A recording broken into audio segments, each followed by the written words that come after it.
Okay, we're live.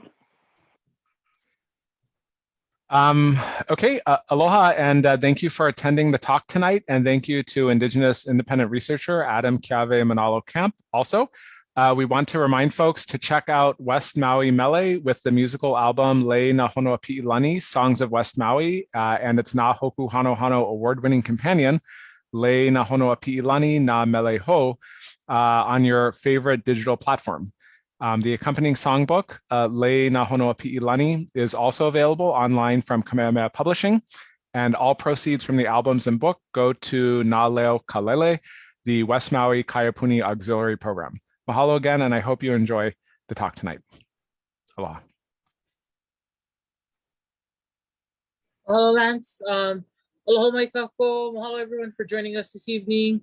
We would like to invite everyone to come and celebrate Hawaii's Independence Day, La Kuakua, Saturday, November 27th in Lahaina at Kamalu'uolele Park.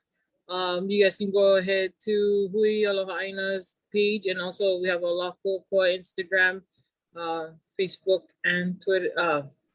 TikTok page. And we'll get into our tonight. The series is co-sponsored by HK West Maui Community Fund, the University of Hawaii Maui, College, Hawaiian Studies Department, and the Hui Petition. The lectures occur monthly. The series features a host of new established scholars, also innovators in their research and work on Hawaii and Hawaiian communities. We proudly present this to you via Zoom and live through HK West Maui's Facebook page. Tonight's presentation, Comey, Heresy, and Revivalist Movements. Adam Keawe Manalo-Camp is an Indigenous researcher, writer, and social media historian. He grew up in Papakoleo, Oahu. Adam is a Hawaiian and Filipino writer, blogger, and independent researcher. Give a virtual round of applause, everyone, for tonight's speaker. Aloha mai. And Filina, Adam Keawe Manalo-Camp. Aloha.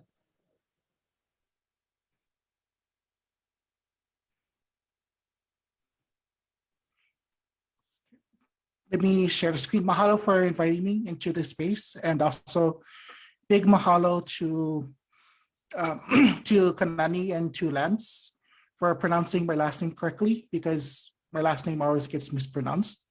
But so mahalo again. So I'm gonna share my screen first. Hopefully everyone can see. Okay.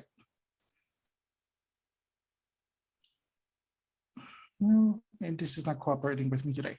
Okay, well, the topic of my talk tonight is on Comey, heresy, and revivalist movements, particularly in the 19th century. So let me just give a little background. So tonight's talk actually goes a little bit counter to the normal narrative that, in 1820, the missionaries came to Hawaii and Hawaiians rapidly accepted their form of Christianity. That's actually not exactly true. There were actually Hawaiian Catholics before there were Hawaiian Protestants. The masses of Native Hawaiians converted mostly for educational opportunities and to conform with laws and the li'i. Pockets of religious resistance against the new religion existed throughout the 19th century and still exists today, as is evident in revivalist and syncretic movements. Hawaiians were disgruntled for a very long period of time with the American missionaries and with the behavior of Western sailors, particularly due to the trafficking of Hawaiian women. A little bit of the political background. So at the time, this is the 1830s, Lahaina was the capital of the Hawaiian Kingdom. Ka'ahu Manu is the regent. Nahi'ena and Kamehameha III attempt to marry in 1824. This is encouraged by Boki. I'll get more into him a little bit later. Ka'ahu Manu becomes a Christian around the same time period. Again, also the same time period, there's the Humehume rebellion on Kauai. In 1826, American sailors from the schooner USS Dolphin sacked the houses of Kahu Manu and several missionaries on Oahu in protest of not being able to have access to the bodies of Hawaiian women. Later that year, a mob of British and American sailors sacked Lahaina for the same reason. In 1827, the English whale ship John Palmer fired the cannons at the missionaries out of protest protests against Kahu Manu and preventing access to Hawaiian women. Kahu Manu begins to rely heavily on American missionaries, and the opposition develops around mostly Liliha and Kamaule Boki. And here we have a nice picture of them. So Liliha's father was Ulumahiahia Hoapili, who was the son of Kame'eia Moku, one of the Ni'aupio twin brothers that appear in the coat of arms. Boki was the younger brother of the powerful William Pitt Kalanimoku, and both of them outrank Kahu Manu according to the old Hawaiian ali'i structure. Liliha and Boki and Kalanimoku were actually Roman Catholics, and this caused a lot of issues with American missionaries. Protestant missionaries, were not the only profession of Christianity in Hawaii at the time. And on the right side, you can see the baptism of Kalanimoku.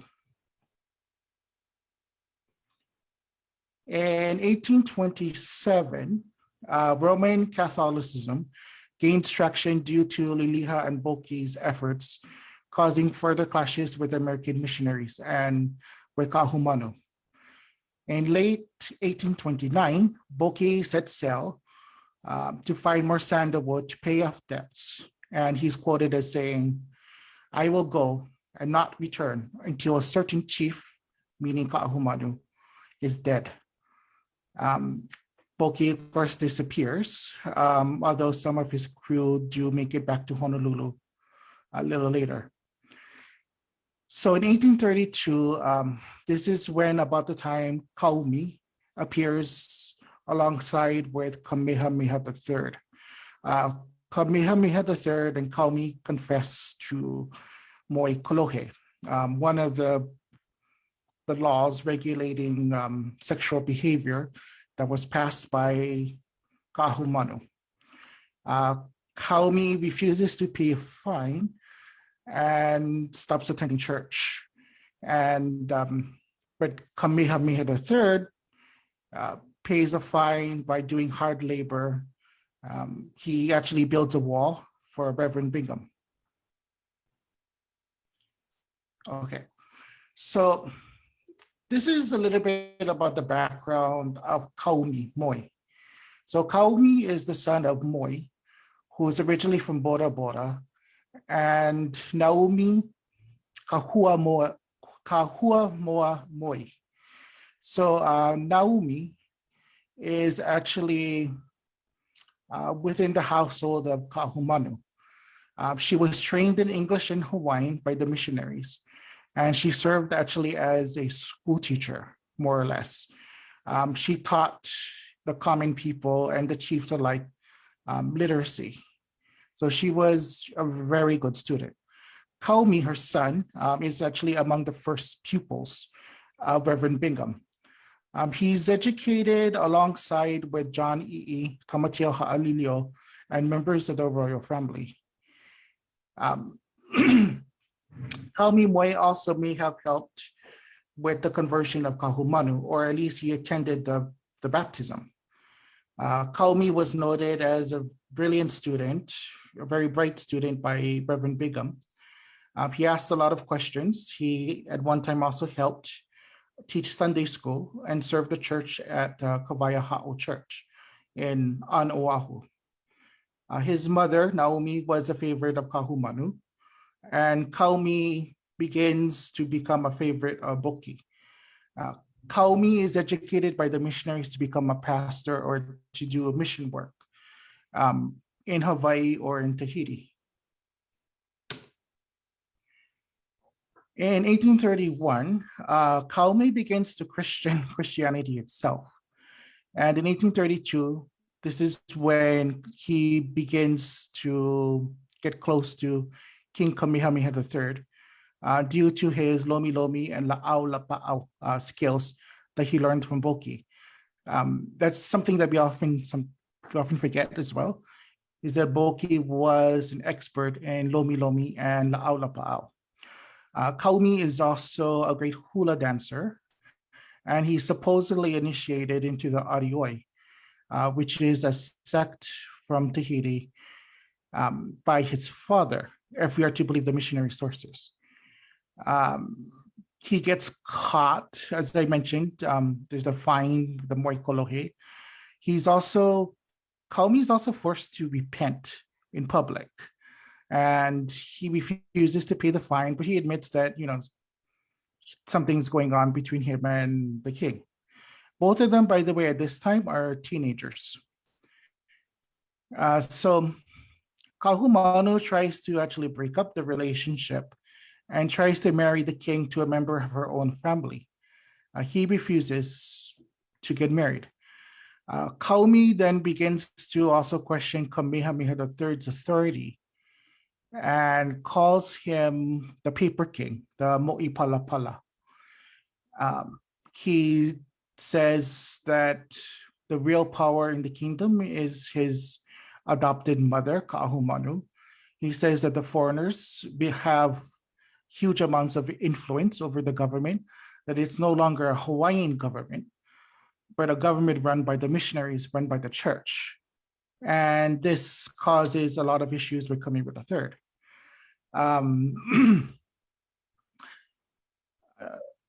This is a quote from Kamakau relating to how Kamehameha III refuses to renounce his relationship with Kaumi. And, according to the quote, they get caught in Kailua. This is in Kailua. And Kahumanu tries to convince the king, you need to give this out because what they're doing is not righteous according to the word of God. And then the king laid down the law saying that he, as the king, had laid down the very law that the chief or commoner who commits adultery shall be punished by being put to hard labor. And so the king accepts the hard labor, builds the wall to Reverend Bingham. But at the same time, he just refuses to give up the relationship with Comey. And it's also interesting to note that Kahumanu uses an adultery law rather than a law relating to sodomy, which began to take effect during this time because Kahumanu had essentially made all of the biblical laws the laws of the kingdom. So in mid-1832, Kahumanu passes away and Kina'u is named the temporary Kuhina Nui over the objections of Liliha and Kaumi. So right before her deathbed, Kahumanu had actually issued a decree saying that my successor shall be Kina'u.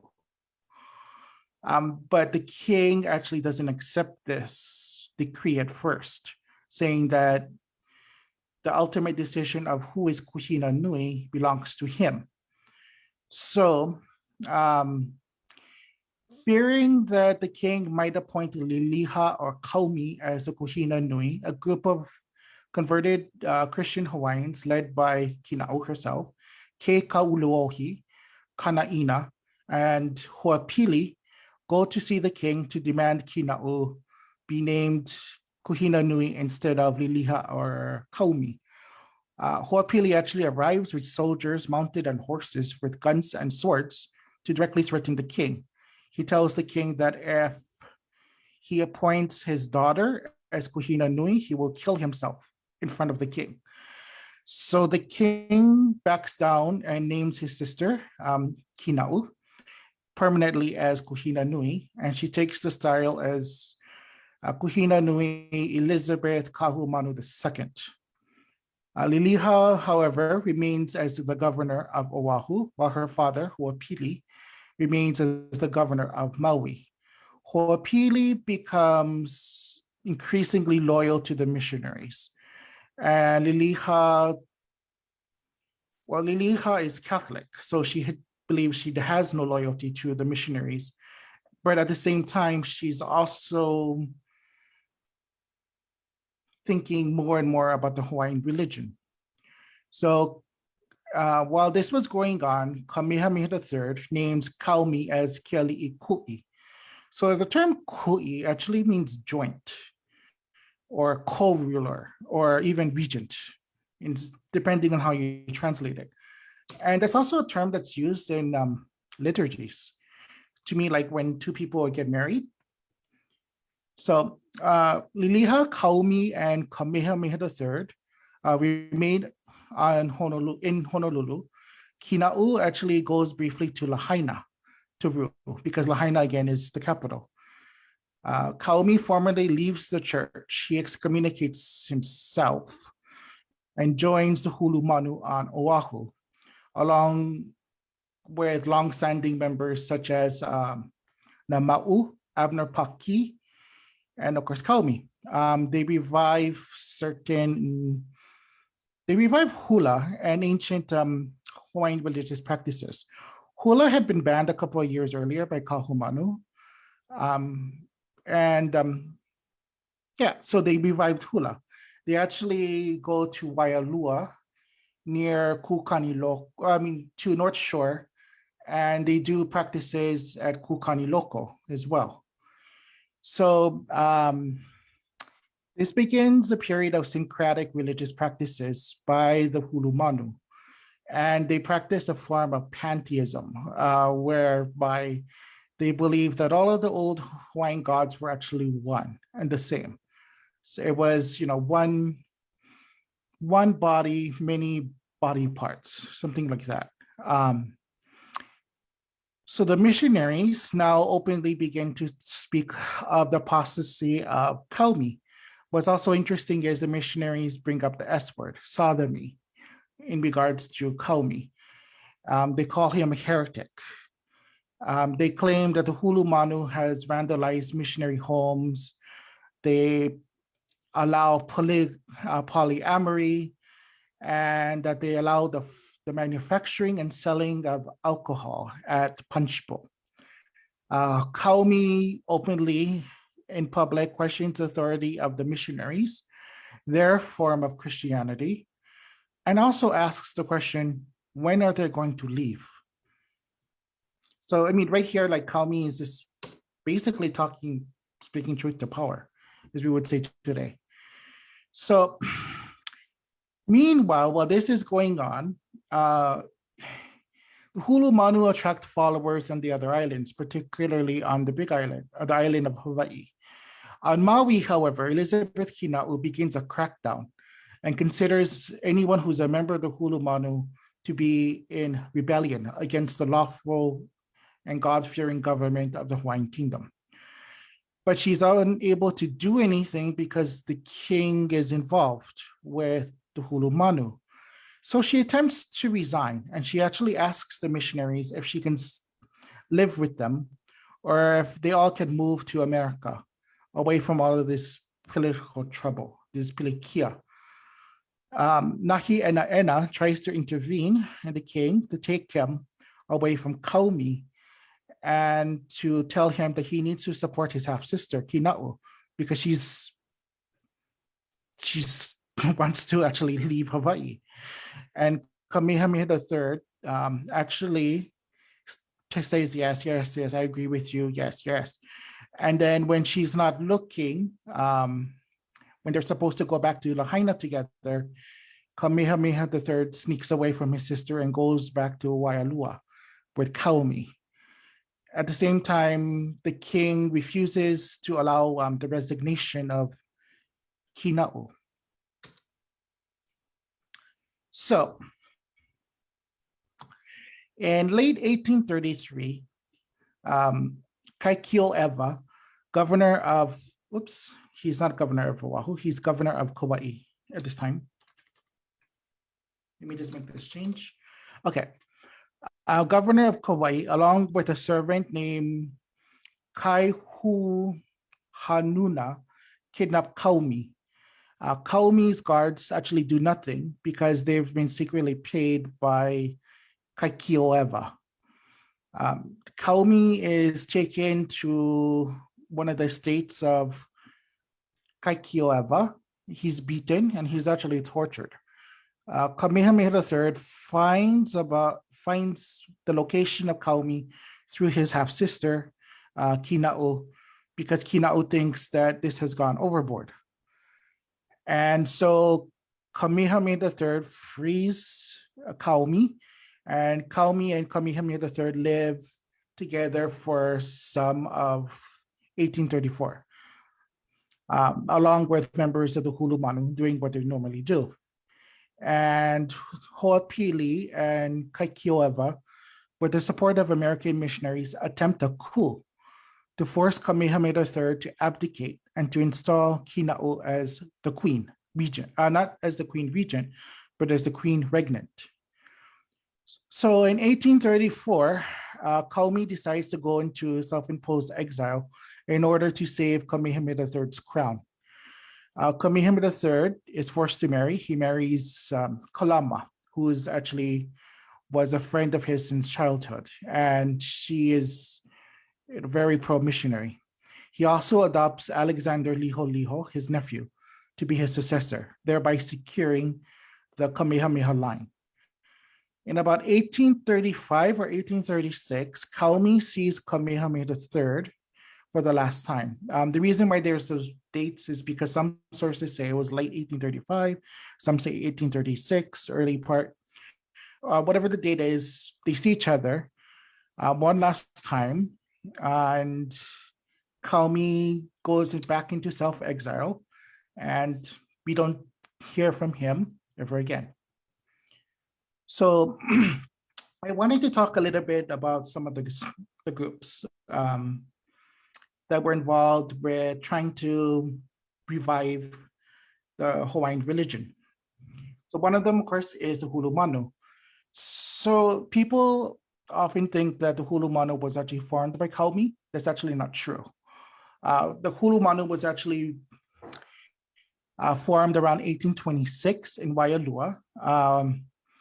The term Hulumanu actually referred originally to the favorites of the king, normally numbering about 18. In ancient times, they could be a group of aikane, or they could be a group of chiefs that were raised together with the king. So they were like distant cousins or something like that. But they were the favorites of the king, and they hung out and slept with the kings in the king's house and had access to the king. So in the late part of the 1820s, the Hulumanu, was mostly a band of Kaukauali'i. So during the time of Kamehameha III, the Hulumanu were mostly Kaukauali'i, and some of them were strongly against the new religion, and some were not. They were Christian, but they were not necessarily Protestant, and they turned the Hulumanu into basically a secret society. And one of the people who had actually joined them for a time period was Heva, who was disgruntled with the missionaries because the missionaries kept on blocking his confirmation into their church, despite everything he felt that he had done for them. So the Hulumanu disappear around the same time as Boki, and it's actually claimed that Boki was the one who had turned the Hulumanu into more of a cohesive group of basically protesters. But that's a speculation. So Hulumanu disappear about 1830s with Boki, and then they reappears again under Comey. Comey reintroduces the Makahiki games. He patterns certain practices and beliefs of the Hulumanu, similar to the Mamaya religious movement, which was occurring in Tahiti. where they combined indigenous religious concepts with the realities of the new era of Westernization. So they were practicing the Mamaya was an offshoot of the Adioi. There's actually a lot to be said about that, but I don't have time for that. But I'd be happy to discuss that maybe as a question later. Kamehameha III organizes, during this time when Kamehameha III was with the Hulumanu, he actually organizes a Christian funeral for his pet baboon. And he parades them around Honolulu, parades the funeral, the casket of the baboon. And he does a sermon that mocks Bingham and Bingham's style of preaching. So in the 1833 to 1834, during the period of Comey, the group has several hundred members, mostly centered around the rural side of Oahu, as well as on the Big Island and the rural side of Maui.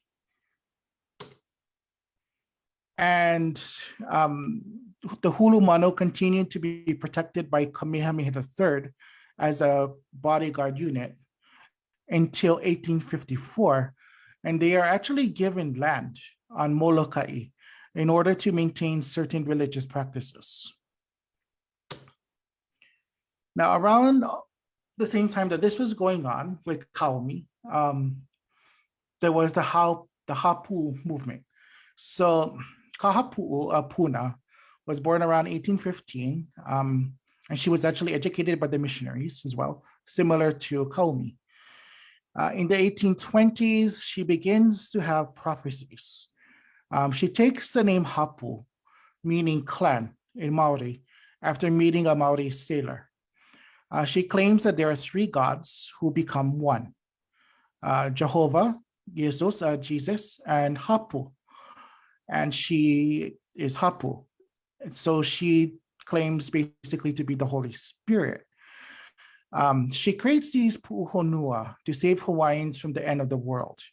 The Hapu movement is actually the first documented Hawaiian millennial cult. Hapu claims that Americans will bring about the end of the world.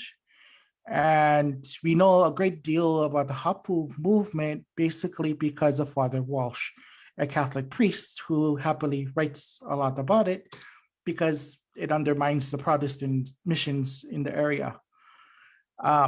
So they call their churches pu'uhonua. They have hundreds of converts, mostly centered around Puna, Ka'u, and Kona. They use flag and red birds to mark the kapu places. And they try to actually, at some point, rebuild some of the heiau. They claim that the kingdom will be overthrown by missionaries. So there's these references in Father Walsh's writings about red birds being markers and flags and stuff like that. So the red bird is very symbolic, and not so much in Hawaiian mythology, but more so with people who practice who are part of the Adioi. And they also mark sacred spots as well for them. So it's an interesting connection that this gets brought over to Hawaii through the Hapu. And that also kind of demonstrates that there was a lot of religious ideas that's coming back and forth between Hawaii and Tahiti, as demonstrated by Hapu and demonstrated by Comey. So Hapu passes away in 1833, promises to be resurrected again one day. Members of the Hapu movement actually helped spread the Hulumanu on the island of Hawaii. And by the 1850s, the Hapu movement, a lot of them actually end up joining Roman Catholic and Anglican missionaries, which is different from what happened in Aotearoa, where the Maori actually formed their own churches. In Hawaii, that didn't happen. Instead, they joined more established churches.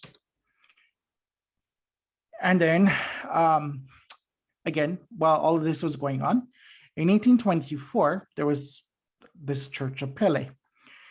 A female from Puna came to Maui and claimed to be having visions of Pele, said that Kekua Kalani was alive and is the rightful king. You may remember him from the Battle of Kuamo'o in 1819, where he defended the Hawaiian religion against being abolished by Kaahumanu and Kamehameha II. This prophetess claimed that that Pele was angry at the new teachings of the missionaries and would return to Haleakala to burn down the capital. So she formed a church based on the teachings of Pele, and she gained the following. This was written actually by a lot, occasionally this was written about in the Polynesian newspaper and in missionary papers. This prophetess of Pele and this Church of Pele is actually a factor why Chief Kapi'olani went to Kilauea to defy Pele, and is of course the basis of a Tennyson poem. And this church, still existed in 1830s up into the 1840s. For those who may not be familiar with the poem, I know it's kind of small, but this is a poem by Tennyson, talking about the bravery of the chiefess Kapi'olani going and defying Pele, and Queen Kapi'olani is named after her. So, Hana Pegana. So Hana Pegana, Hana means works, Pagana, pagan. So throughout the 1830s and 1840s, there was actually numerous faith healers and prophets that came up. A lot of them were female. Another famous prophet was the prophet of Waialua. This actually happened right after the Hulumanu the Hulumanu was still kind of active in that area, but not anymore. This was about the 1840s. So this prophetess of Waialua was a faith healer, and she had claimed to have cured Nahi Ena Ena. And she preached about returning to the old religion. There was also a pastor in Kailua Kona who had claimed to have had visions of Christ, again in the 1840s, and combined the old Hawaiian religion with Christianity. Mainly, he identified God with Kane, the Christian God, Akua, with Kane. He identified Lono as Jesus. He identified Kanaloa as being the devil. In 1848, the Hawaiian Foreign Ministry actually sends a questionnaire of 116 questions to all missionaries within Hawaii, asking them on the state of Hana Pagana, meaning they wanted to know, are there still revivalist movements? Are there still any possibility that another Comey could come about? And the missionaries claim that all elements of the Hawaiian religion have been extinguished. But this leads to the foreign ministry suggesting if the Hawaiian religion has been extinguished, then maybe it's time to end the Hawaiian mission and to start ceding control of the churches to Hawaiian pastors. And the missionaries in Hawaii just kind of ignore it. Lady Franklin, when she goes around Hawaii, she actually records that Hawaiians were actively attending church, but secretly going to Heiau to pray. Because, Hawaiians once had 40,000 gods, so what's adding a couple more? Despite the professions of the Hawaiian missionaries that the Hawaiian religion had been extinguished, they still continue to write of relapses by Hawaiians into the old religion. And this is particularly true of during the Hawaiian Renaissance under King Kalakaua and up until Queen Liliuokalani. In fact, one of the things that Sereno Bishop, who was an annexationist and pastor, claimed was that Queen Liliuokalani was actually a pagan, that she was still practicing her ancestral religion. And after the overthrow, we also see kind of a surge of these prophets appearing. Like there's a famous incident where these two women go to see the queen, and they tell the queen that they were willing to sacrifice themselves to Pele or to one of the gods in order to prevent the takeover of the kingdom by the United States. And the queen, of course, says no. So why is the story of Comey particularly relevant? And how is it tied to revivalism? So, of course, there's the LGBTQ factor, which goes without saying. But Comey represented the first public breach of a well-known church member against the church itself. He publicly went against the church, and he was considered to be one of the brightest students that Bingham had. And Comey also represented the frustrations of many Hawaiians within the church, particularly with the church offices, which I'll get into a little bit later. Oh, it's the point afterwards.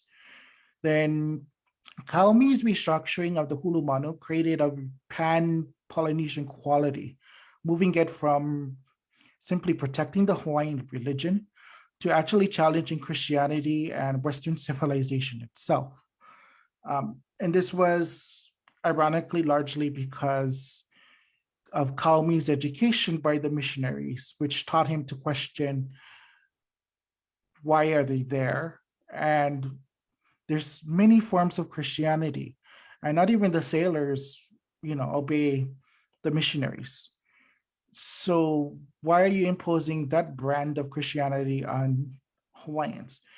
And isn't the Hawaiian religion just as valuable as Christianity itself? So these are questions that Comey was raising in public forums. There was also a feeling, particularly of educated Hawaiians, that they were being discriminated against in appointments within the church offices. That can also be said too, that there was some discrimination of Hawaiians being appointed to government offices, unless they were chiefs, but that's a different topic. So Comey's home church, for example, a Kauai church, actually did not have a native Hawaiian pastor into the 20th century. Now, Christian missions, particularly in the rural areas, were continually actually threatened by, or self-perceived threatened by revivalist movements throughout most of the 19th century. And Christianity itself did not reach all of the areas of Hawaii into the 1850s, such as in Makua. Several times in the 1830s and 1840s, Hawaiian Christian chiefs were also willing to dispose of the king himself and to use violence to ensure the survival of Christianity within Hawaii. Kamehameha, the questioning of Kamehameha III's authority by Comey and challenging the rights of the chiefs actually and the status quo actually led to the opening up of civil rights in a couple of years later. And the return of Hana Pegana, of religious practices during the reason why we do have a great deal of knowledge of Hawaiian religious practices through Hawaiian newspapers, covertly in Hawaiian newspapers, is because, there's Hawaiians, we still feel connected to, the ways of our ancestors. And the Hawaiian Renaissance actually, the first Hawaiian Renaissance under King Kalakaua actually tried to really research this and try to make this a little bit more acceptable. That, it's okay to be Hawaiian, because at this time, you either had to be Hawaiian or you had to be Christian. And one of the things that happened with the first Hawaiian Renaissance was you have the king saying you can be both. And, this is a continuing dialogue that began with Comey. And so, when you see this in this light, contemporary movements like Samblono is actually a continuation of this resistance tradition.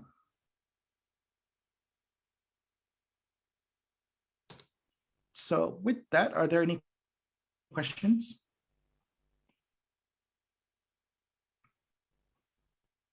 Yeah, there are. And two of them are from Dean Hamer, and there's actually a few others that came through. This is earlier, but how and where did missionaries voice their complaints about Kaomi? To each other. A short answer, to each other, but they also voiced their complaints about Kaomi in newspapers.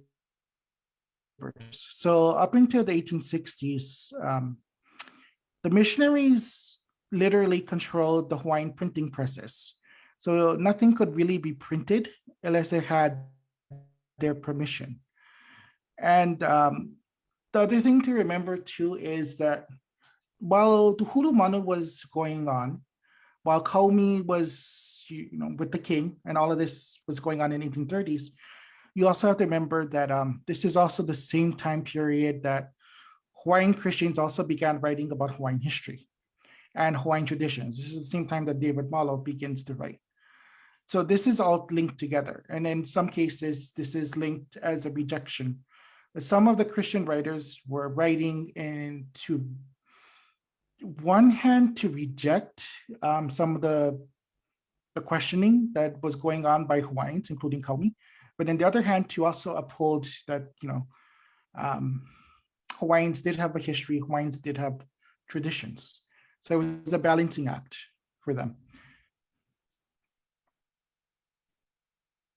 And so this is kind of a follow-up. What was your archive? You mentioned Kamakau, a bunch of newspapers, Malo maybe. Where did you get your information? So here's one. I also have the published books from the missionaries themselves and the collected papers from Yale.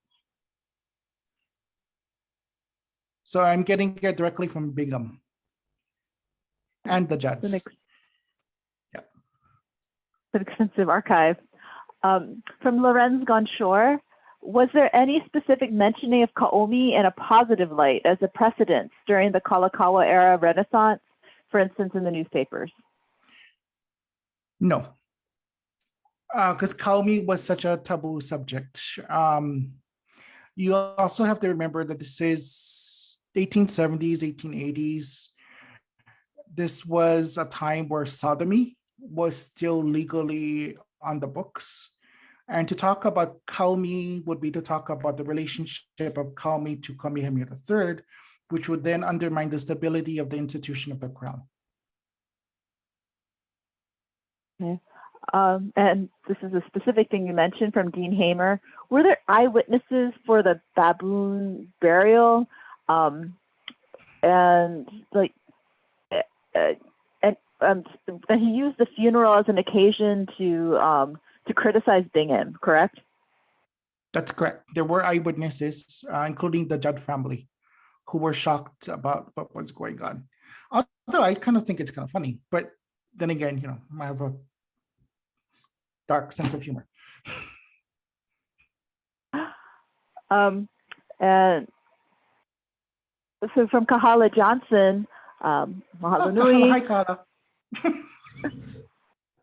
Okay. Regarding Kaomi's termination of his relations with the king, did the king resist? And what do you think would have happened if Kaomi and Kauikeoli refused to end their relations as Aikane and Mo'ikui? They would be dead.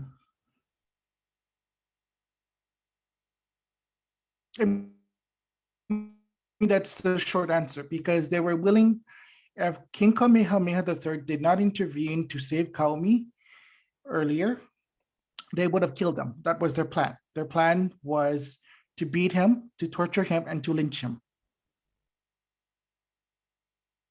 Wow.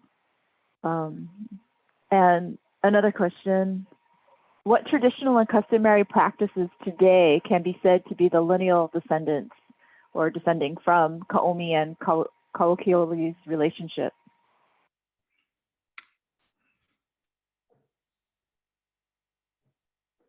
That's a very good question. So it's actually easier to trace it with the Pele side, with the Hapu, because, for example, the Fire Clan is actually a direct descendant of the Church of Pele. With the Hulumanu, yeah, so the Hulumanu actually continued to exist into the 1850s. And as I mentioned, they had land on Molokai, where they're doing things like practicing the religion and growing sugar. They tried to experiment with sugar during that time period. As far as like descendants, in many ways, I think that our activism now during the second Hawaiian Renaissance is very much like what was going on, because there's a lot of Hawaiians today that have been questioning, not just our history, but also our spirituality. And I think Sam Lono in some ways kind of represents that.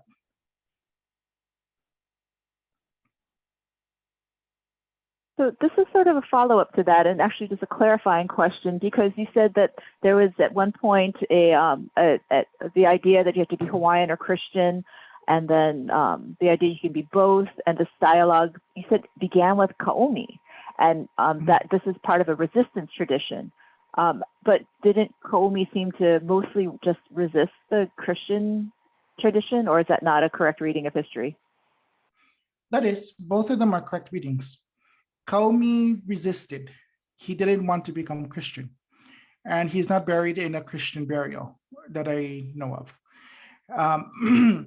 He refused to be buried in a church, although by right he could have been because he was a baptized, but he excommunicated himself. Kalakaua and his questioning of the missionaries themselves, and this kind of embrace that you can be both, is another take from Kauai's movement, because Kauai was a little bit more this side, Kalakaua was a little bit more this side. Kalakaua praised Kauai by praising Kekua Kolani. He praises Kekua Kolani several times in his book. Also, he does little things. For example, the Halinawao Society that he forms in the attic of Iolani Palace, which in many ways is very similar to the Hulumanu. He puts Queen Kahumanu's portrait in the basement. And so the king couldn't openly do what Kauai did, because he would have been dethroned and he would have had issues. I mean, he already had issues with the missionaries and the missionary party.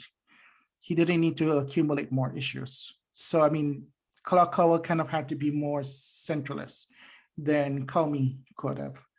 And Hawaiians had learned what had happened with Kauai, that if you defy the established church at the time, which was the Calvinist church, that you could get threatened, you would be threatened, and you could be dethroned. You're so conversant with this history, it's amazing. Joe Wilson, mahalo for this presentation. Do you think Kauai is understood and recognized or honored today as he should be? No. Short answer, no. I think, like, for example, with the whole incident with Kauai being kidnapped, to me, I read it as it's kind of actually the first documented hate crime in Hawaii, and we don't recognize that. And Kauai was declared by the missionaries to be a sodomite, which meant, that's code for gay, homosexual mahu. And there's so few figures that are openly documented like that. And we have no denial of that from Kamehameha III or from Kauai himself. And in fact, the reason why we don't know too much about Kauai in his own words is because after Kauai's demise, the missionaries refused to publish any of his works. And a lot of his writings and letters were destroyed. Because again,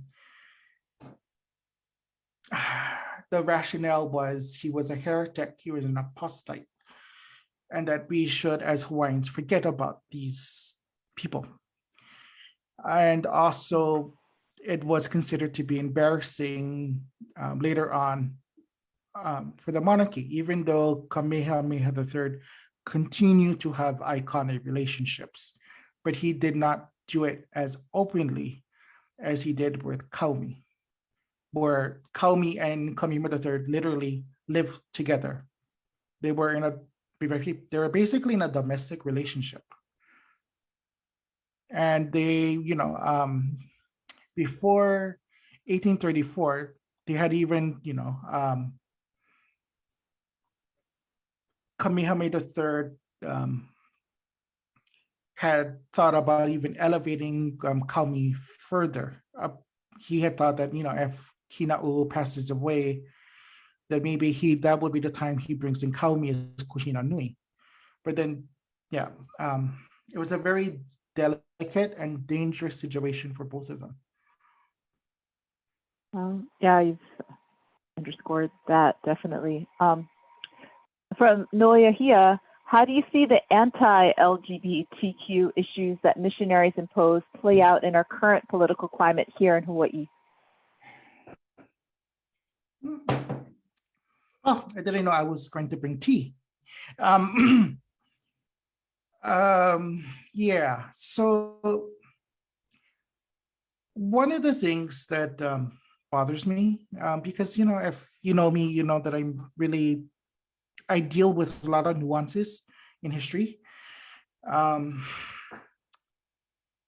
There is this myth that, from books like, what was that horrible book? Hawaii the Pono or something like that, the title, where Hawaiians, just kind of accepted Christianity, became full-heartedly Christian, and that Hawaii was a Christian state or Christian nation state for most of the 19th century. But these movements like the Hapu, like Hulumanu, all these prophets that keep on coming up, the faith healers and stuff like that, really shows that Hawaiians, maybe they accepted Christianity, but the masses of Hawaiians, it took a while for them to be Christianized. And in fact, there was a lot of resistance, and there still is a lot of resistance to Christianity. And how that plays out with the LGBTQ movement is because I hear a lot, even from Hawaiian sovereignty, people who profess to be pro-Hawaiian sovereignty, that they have certain homophobic tendencies. So homophobia is not a Hawaiian trait, and I want to underscore that. Transphobia, homophobia is something that's not really within our culture. It was imported by the missionaries. And when we talk about being Hawaiian, I don't know how we can talk about being Hawaiian while excluding members of our LGBTQ, while being transphobic, because that's a part of our culture as well. And these are things that, Kauai was bringing up, is who are we as a people? Who are we spiritually? And these folks who see, they still question same-gender marriage equality, they question these things, that's coming from the missionary perspective, that's coming from the biases imported to us. But that wasn't our way. And, in fact, throughout the 19th century, we tended to avoid charging anyone with sodomy, even though it was on the books. The first sodomy case in Hawaii was in 1894 under the Republic. And although the missionaries openly talked about Keawe being a sodomite, they were careful not to actually charge him or the king with sodomy. Instead, they charged them with moi kolohe, which is adultery. Okay, I hope I answered that question. That you got a lot in there. That's a lot to think about. From Mehealani Ahia, could you say Hi. more about the Sorry. the Tahitian influences? You mentioned them earlier. She just wants to hear more about them. Yeah. So one of the things that was happening when Captain Cook came or bumped into Hawaii through the help of his Tahitian, navigators, and what had happened was a lot of Hawaiians, 1780s, 1790s, 1800s, they began to be, some of them were recruited, others joined willingly, while others may have been taken or stolen, depending on which ship. But a lot of Hawaiian sailors were literally traveling around the world, and there was a lot of contact coming in from Hawaiians going to Tahiti, and Tahitian sailors also coming up to Hawaii because of the whaling industry and just to get out of what was going on over there. So we have a documented Tahitian community that begins very early on, 1790s. We see that there's some Tahitians that are already going to Kamehameha I. And Kamehameha I opens diplomatic channels with Tahiti, trying to get some of his children to marry into Tahitian, Bora Bora, and Huahine royal families. But we also see Kaumoali'i also doing the same thing in order to try to preserve the independence of Kauai. So there was a lot of exchanges, particularly in the 1790s with the Tahitians. And then 1820s, we begin to have a lot of exchanges with the Maori, with Maori sailors and Maori coming up. We actually had a Maori community in Honolulu around the 1850s. So while, Captain Cook brought diseases and everything else,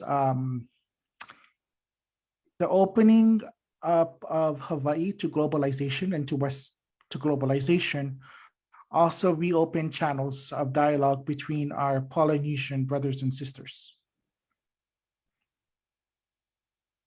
This is another question from Lorenz Gonshore, who mentions a synchronistic millenarian movement that he heard about. It's the Kaona movement in South Konas in the 1860s. You've heard of that? Was there a connection with any of the earlier movements you mentioned?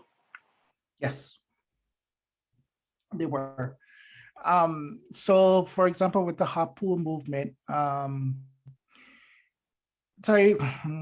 show that picture of the red bird that's from Tapo Tapuatia. The red bird comes up a lot in Arioi mythology, and it comes up with the Hapu. It becomes like a symbol of the Holy Spirit, but it also comes up in various revivalist movements throughout the 19th century, including the one mentioned by Lawrence. And also, hi Lawrence, I liked your book. So they were taking symbols from each other, but also one quick thing. When Hawaiians, from these movements, began to join, the Anglican and the Roman Catholic churches, they also brought these symbols into their churches. And that's something else to consider. Maybe this is sort of a follow-up to that. Do you see any comparisons between Kaomi's political philosophy and that of Christian anarchists? Is that Kahala? No, it's Lance. But I probably shouldn't have said it was Lance. I can see that. Comey questioned the li'i themselves as a structure. He was, yeah, I would say that Lance is, I can see where Lance is going with that. Yeah, I tend to think of it as more Comey was more of a brought ideas of early socialism because of the fact that he believed that all property was owned by the, which is rooted in Hawaiian tradition as well. All property belonged to the gods, that the li'i were just caretakers, if anything else. But the li'i were not divine beings, they were humans. And you cannot have a li'i without the Hawaiian religion, because without the Hawaiian religion, what's the point of their status? So there's that. And the principles that Comey was talking about that missionaries really abhorred. So in Calvinist ideology in that century, they believed that wealth was a blessing from God. This is, the Calvinists were the early progenitors of the gospel of wealth, of prosperity, the prosperity gospel, sorry. They believed that if someone was poor, it was because they were not hardworking, that they were being punished for their sins by God. Comey taught a different variation, that people were poor because these people were being exploited by the chiefs and by the missionaries. Quick question from Noya here. Did Kamehameha III and Kaomi live together in Oahu or Maui? Both. Mostly on Oahu, because Oahu was, Oahu had Liliha. Liliha was still alive during that time. Ho'opili was a very strict Christian at this time, and he was busy stomping out religious movements on Maui. And what's also interesting about Maui is that the religious movements, the revivalist movements on Maui, they also center around Pele. And like you would think that there would be some that would be centered around some of the mo'o, but Pele seems to have been the biggest one, at least that the missionaries talked about or feared. Interesting. So thank you so much for your time. We're almost at the end of our hour, but one more question. Are you planning to publish your research? Yes, and Bianca can talk about that. Well, yeah, there is an anthology of various research in West Maui, and we're very excited that you're going to be contributing a chapter on Kaomi. Anything else or to add? I mean, I too, it's a pleasure to actually talk about Kaomi and some of Kaomi's spiritual struggles, because I feel that it resonates deeply with many Hawaiians today, and particularly with those of us who are Mahu, who are different. It shows that we have been here throughout history, and I'm very honored to be able to bring to light Kaomi. Well, thank you so much, and thank you for your time on a Monday night. Take care. Mahalo, Adam. Mahalo. Mahalo.